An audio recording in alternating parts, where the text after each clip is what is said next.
I would happily play Nigel in The Devil Wears Prada again. Do you think there's a Devil Wears Prada sequel there? I think they talked about it Yeah. a lot, but I'm not seeing anything happening yet. Yeah, and I can go in on this. Like, Nate is the real villain of that movie, by the way. Yeah, right, yeah. Such a jerk. He's not supportive of his woman at all. I know, but he's afraid. He was afraid. It's such an honor to talk to you, but I want to bring up so many different roles. Which one, as of late, have fans said to you the most? Like, I feel like on TikTok, people have been recreating the spell it with your P's scene from Easy A.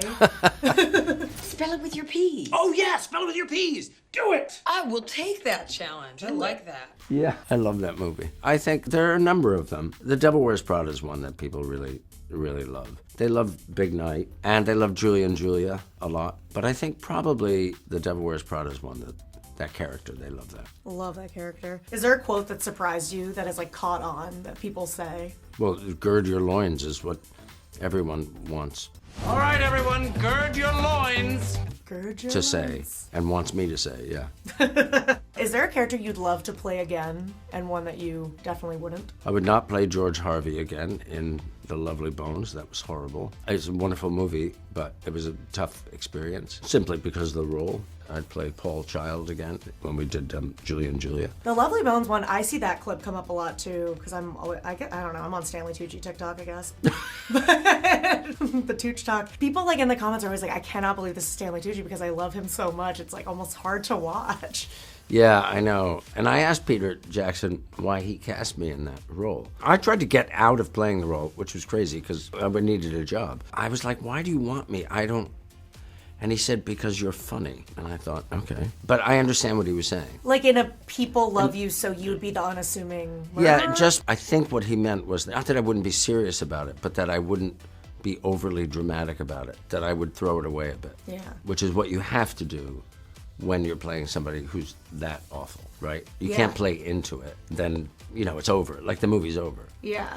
You just have to play against it. I remember in Promising Young Woman, Greta Gerwig was talking about how she cast a bunch of, like, lovable people to play the jerks because it was like, well, you Yeah. don't assume they're terrible people. Well, a lot of times the people who play really awful people are really, really nice No, people. they're all bad.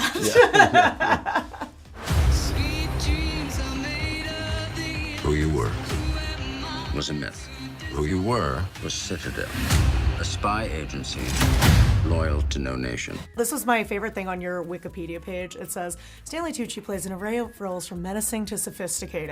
And I was like, that's so accurate. But where does this man fall? Where does Orlick fall? Somewhere in the middle of all of that. He's all of that, I think. There's a sophistication to him when it comes to his, sort of technical prowess. There's a menace to him because he is somebody who has been in the field and goes into the field every now and again and isn't afraid of conflict, physical conflict. And he's quite ruthless when he has to be in order to achieve what he needs to achieve. Are we going to see you get in on the action? I can't answer that question.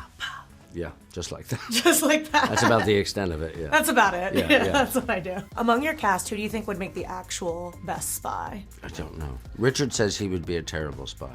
Priyanka says she would be a bad spy. I haven't asked Leslie yet about what she thinks. I'll find out. I guess if we're going behind the scenes, like, the Russos have kept a lot of secrets in their lives, so they did Endgame and all that. Yeah, they could be spies. You guys get some amazing spy gadgets in this show. If you could make one a reality and have it for your everyday life, which spy gadget would you like to have? I can't remember what they were in the show, but there was that thing that is like the hologram where you can bring up that's the one Richard said that he'd like. I wouldn't mind that one. That'd be fun. I've already heard, like, there are spin-offs planned, other things, and I feel like you are the glue, you're the center of the Citadel. So what excites you most about the possibilities of the universe that can be expanded here? Oh my God, all of them. I'm excited about all of it. I think it's an incredible thing that they've conceived and executed. I don't know how you do it. The scope of it, the scale of it is enormous. The complexity of it, and then the sort of all these crossovers that probably will happen at some point. It's kind of amazing. So I'm excited about all of it.